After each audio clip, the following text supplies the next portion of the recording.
Hello guys, I'm going to talk about two Supreme Court cases in the 1970s. The first one is New York Times versus the United States, and the second one is Marvin Miller versus California. Both cases addressed the First Amendment of the Constitution. And we're going to start with New York Times versus the United States. So here's a picture of what happened during 1970s. The New York Times versus United States case is also named the Pentagon Papers case. In this case, the Nixon administration attempted to prevent the New York Times and Washington Post from publishing materials belonging to a classified Defense Department study regarding the history of United States activities in Vietnam. The present administration think that prior restraint was necessary to protect national security. And I'm showing you a picture of the case. So in the picture, the New York Times trying to publish a Vietnam archive, which it attained from people who kind of stole the documents and sent it to both New York Times and Washington Post.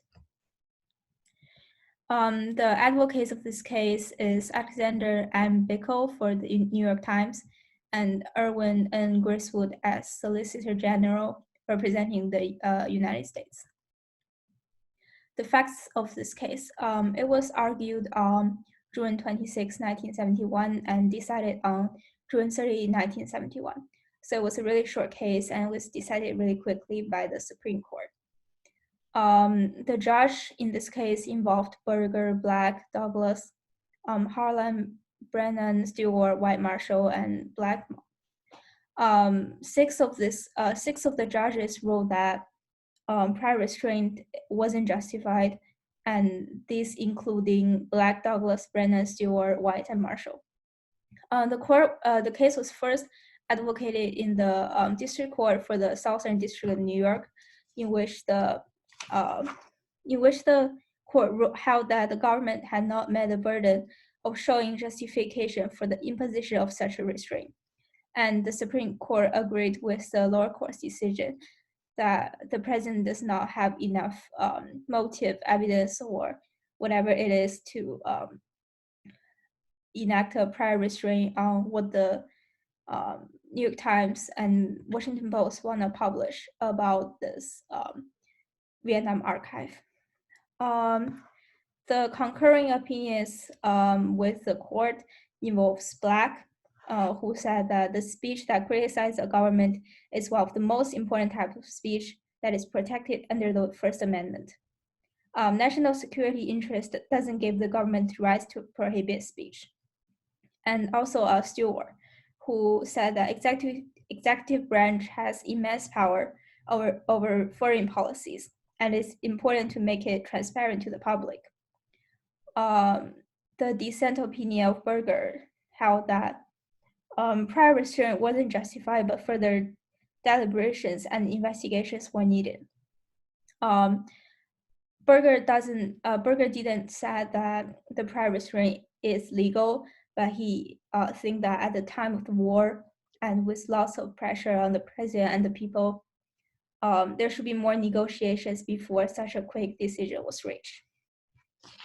That was pretty much for this case. And for the next case, Miller versus California.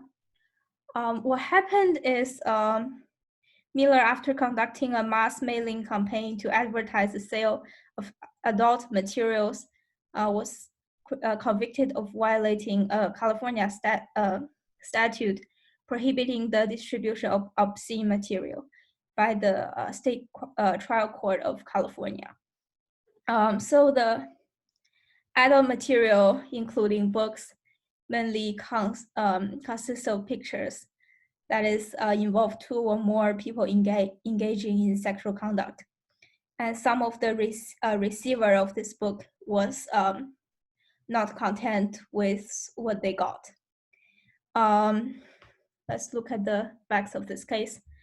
It was argued on January 18 to 19, 1972 and decided on June 21, 1973. So this is rather a longer court case than the previous one. The appellant is Marvin Miller, represented by Burton Marks, and the appellee is California, represented by Michael R. Capizzi from California. It was decided on state trial court that the distribution of such material is illegal, and the Marvin Miller appealed to the Supreme Court for violation of First Amendment.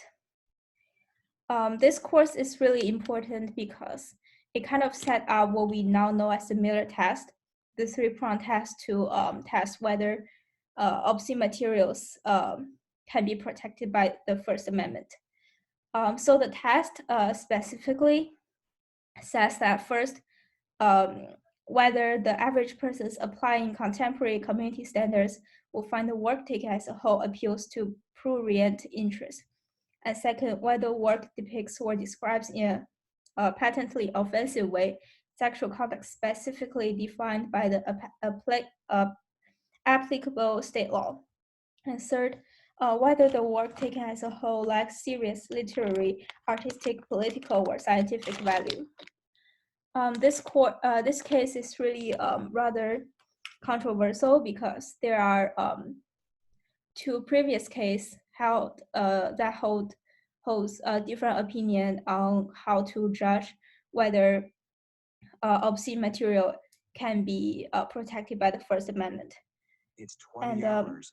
Berger, in this case, said that the state have a legitimate interest in prohibiting dissemination or exhibition of obscene material when the mode of dissemination carries with it a significant danger of offending the sensibilities of unwilling recipients or of exposure to juveniles. So the court, on decision 5-4, advocated that the obscene material wasn't protected by the First Amendment and thus shouldn't be distributed to the mass by Marvin Miller or anyone else holding like similar materials. The dissent opinion, including Brenna, who think that the memoir test, which is a previous test, have different opinions, and thus it's inappropriate to abandon the former test through this process. It shows that the Supreme Court is not consistent through its process.